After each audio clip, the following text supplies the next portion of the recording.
right, we found the difference quotient for the function in example 1 and the function in example 2, okay? And this is the difference quotient right here, this f of x plus h minus f of x over h. And I'm just going to give you a very high level view of what this is all about, okay? So as I pointed out yesterday, right, it's easy to calculate the steepness of a straight line because it's the same at every point on the line. You only need 2 points on the line, okay, to calculate the steepness or the slope. But in calculus, right, we're interested in calculating the slope or the steepness of the curve at each point on the curve, but it keeps changing, okay? It's not the same at every point on the curve. So, what Sir Isaac Newton and a guy by the name of Leibniz, way back in the late 1600s, early 1700s, they're the ones that developed calculus, right, as we know it today. They figured out how to calculate the steepness or the slope of a curve at each point on the curve. Okay. So let's say we want to know how steep or what the slope of the curve is at that point. There is a line that just touches that point, right? A straight line that just touches that point. Doesn't cross the curve at any other point. It just touches at that one point. That is called a tangent line. And the slope of that tangent line at that equals the slope of the curve at that point. Both the curve and the tangent line have the same slope. Okay? So if we can calculate the slope of the tangent line, we can calculate the slope of the curve at that point. And that's what your notes are talking about at the top of page 2.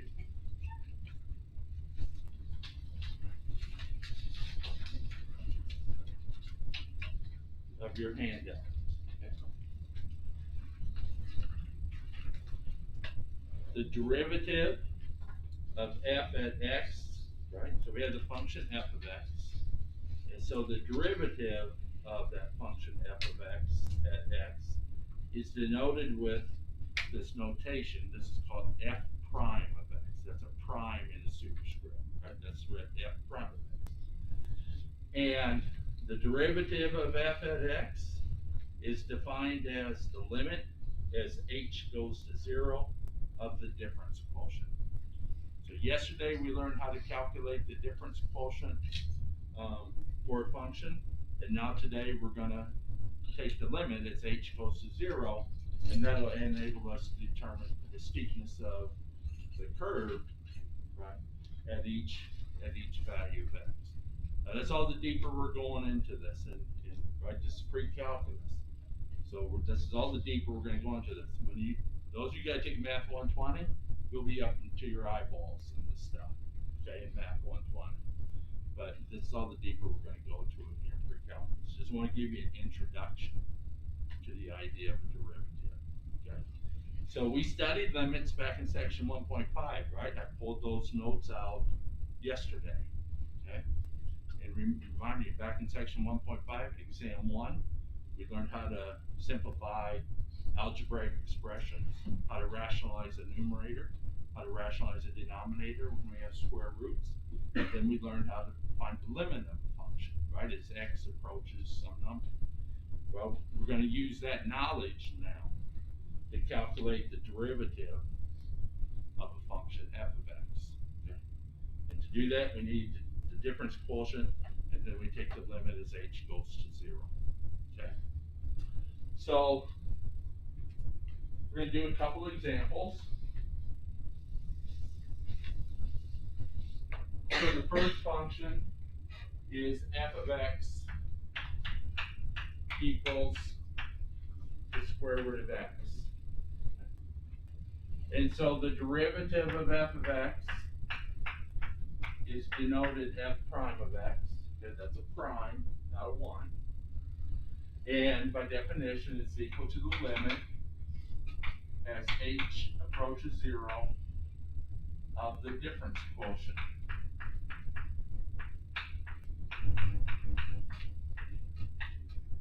For this function. And we know how to get the difference quotient for a function, right? That's what yesterday's lecture was all about. So this is equal to, and I think I gave you plenty of space to write, give you the whole page. So I'm going to just go straight across. F of x plus h, how do you evaluate f of x plus h? Put x plus h in for x, right? So we have the square root of x plus h. And then we subtract f of x, which is the square root of x in this case. And then that's divided by h. Do y'all remember what the first step in evaluating a limit is from section 1.5?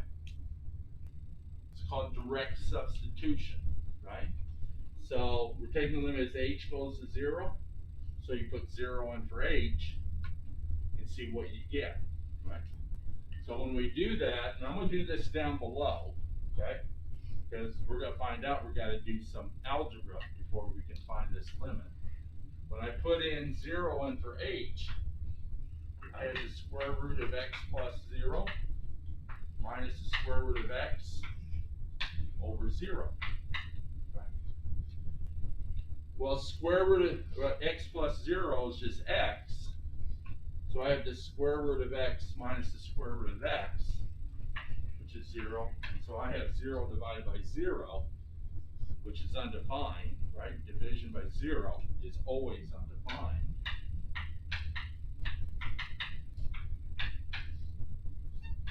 But what we look from section 1.5, what we learned is, but the limit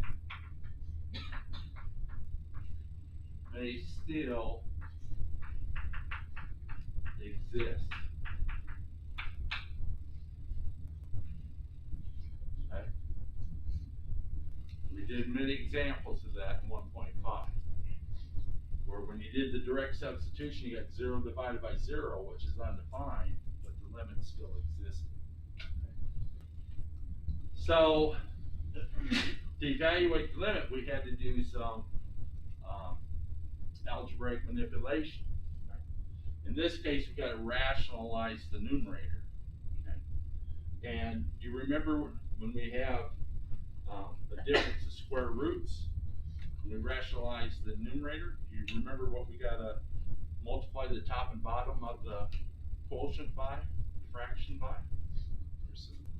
Not the reciprocal, conjugate, right?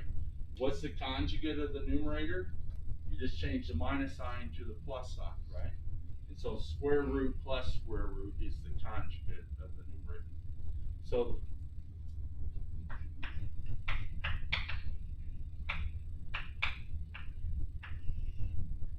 we have the square root of x plus h minus the square root of x over h, okay? We got the original fraction, but now we got to multiply top and bottom by square root plus square root, okay? That's the conjugate, this square root plus this square root. So when we do that, we have the square root of x plus h plus the square root of x, and then whatever you multiply the top by, you got to multiply the bottom by, right? By multiplying top and bottom by the conjugate we set up what's called difference of squares, right? Remember difference of squares, a minus b times a plus b. When you FOIL that, the inner and the outer terms cancel, and you end up with a squared minus b squared. Okay? So our a minus b, in this case, is what's inside parentheses here, and our a plus b what's inside parentheses there, right? And so when we FOIL this, we just end up with this square root squared, right, minus this square root squared. That's our a squared minus b squared. So this is equal to the limit as h approaches 0, a squared minus b squared. What's a squared?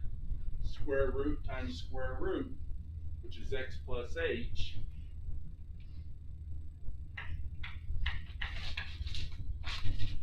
And actually, maybe I'll write it out just to clarify.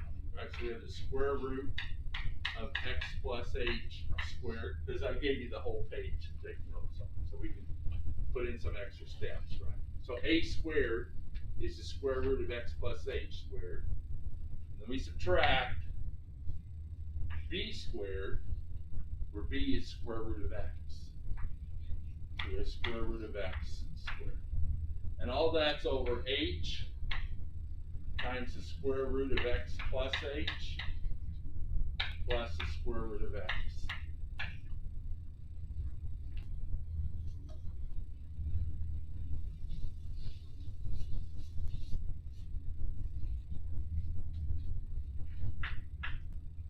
I've often said, and I probably sound like a broken record, but in calculus, before you do the calculus, you got to do a whole bunch of algebra. Okay? So it's important to develop your algebraic skills. Well, square root, right? Squaring undoes the square root. We're left with x plus h. And then with the second, in this term here, right, squaring undoes the square root, and we're left with minus x. And that's all over h times the square root of x plus h plus the square root of x.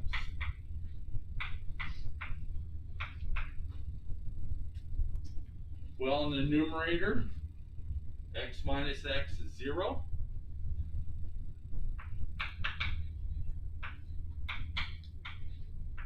And we're left with h in the numerator over h times the square root of x plus h plus square root of x in the denominator. And now you can see h is a common factor in the numerator and denominator, so they cancel. And we're left with the limit as h approaches 0 of 1 over the square root of x plus h plus the square root of x.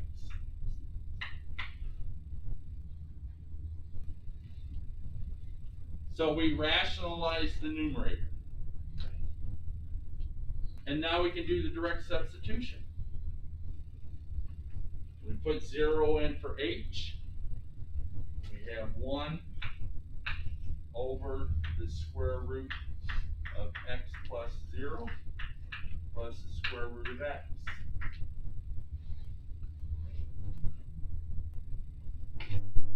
X plus 0 is x. So we have square root of x plus square root of x, which is 2 times the square root of x. So this is equal to 1 over 2 times the square root of x. So the derivative of f of x, f prime of x, is equal to 1 over 2 times the square root of x. So let me show you what we know now. Okay.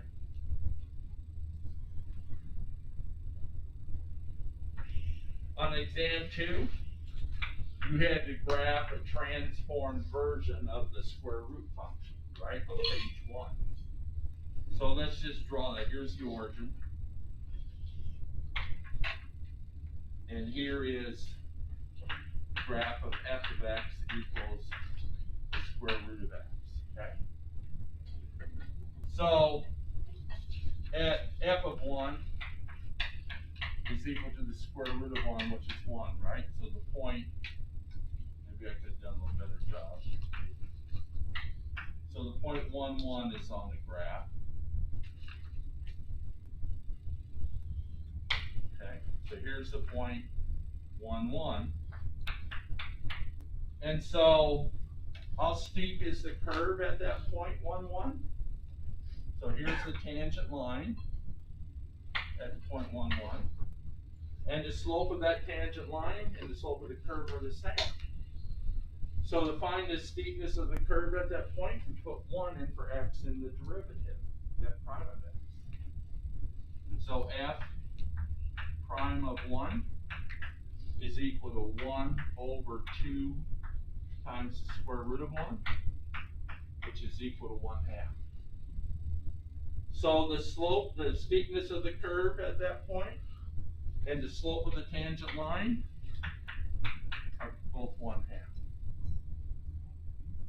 That's what this enables us to do, to find how steep the curve is at each point on the curve for each value of x.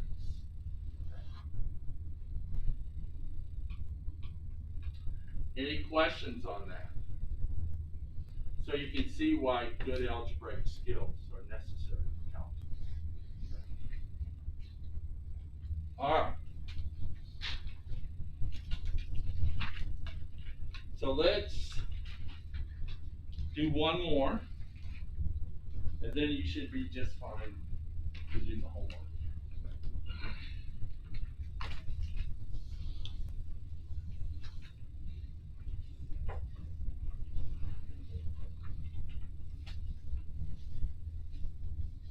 Now remember all those formulas you had to memorize? Section 1.5. Difference of cubes, sum of cubes, right? Binomial expansion, right?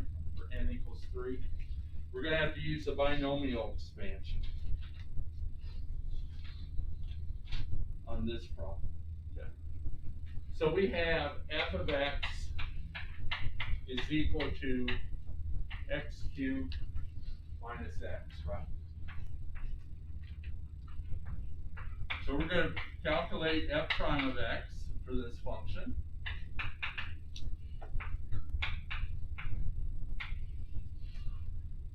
Remember, it's the difference quotient.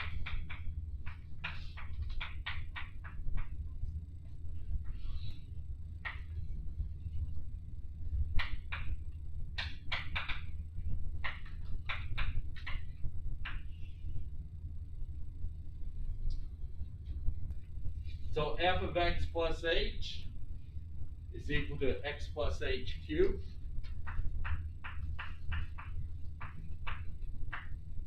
minus x plus h in parentheses. Okay. You got to put x plus h in parentheses or you'll only subtract the x, not the h. And then we subtract from that f of x in parentheses. Again, f of x has to be in parentheses or you'll only subtract the x cubed. And then divide by h. And if you do the direct substitution, you end up with 0 over 0, okay? Which is undefined. Right? So we have to simplify. Okay? So we're going to expand x plus h cubed, okay? And then cancel out like terms.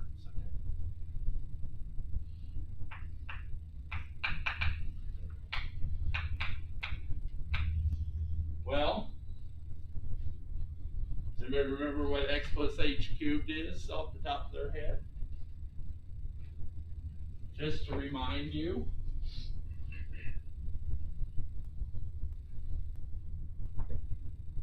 from 1.5, a plus b quantity cubed is equal to a cubed plus 3 times a squared b plus 3 times ab squared plus b cubed. Okay. It's in your notes from section 1.5. You had to memorize that for exam 1. So, A in this case is F equal to X.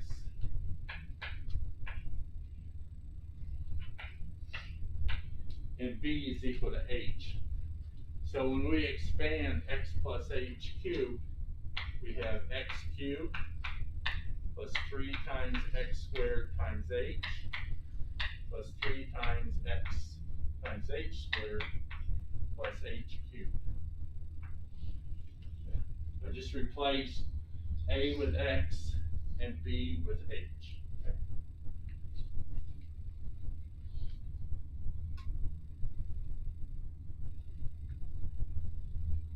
And then we have to distribute the minus sign inside the parentheses. So we have minus X minus H. And then we have to distribute this minus sign inside the parentheses. So we have minus X cubed plus X. And all that divided by H. Okay. And now you got to cancel like terms, right? X cubed minus X cubed is 0. Minus X plus X is 0. And then you're left with 1, 2, 3, 4 terms in the numerator, and none of those are like terms.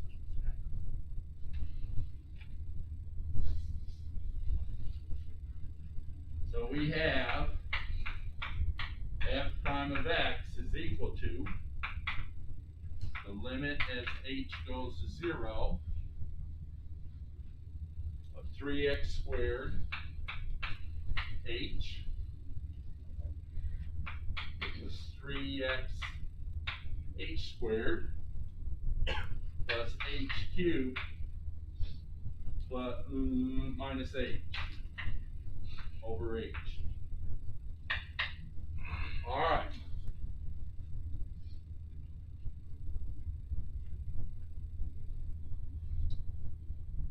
Fraction bars, I've said this 1,000 times, fraction bars are like division symbols.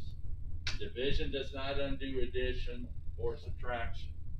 So each of these terms in the numerator have to be divided by h. So we have the limit. As h goes to 0, 3x squared h over h plus 3x h squared over h plus h cubed over h minus h over h. Okay.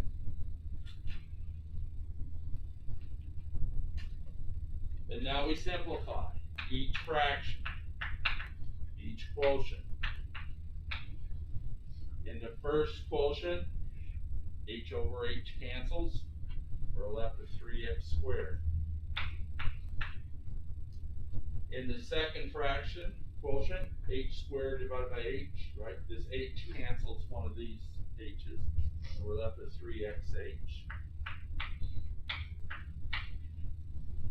In the third quotient, h cubed divided by h is h squared.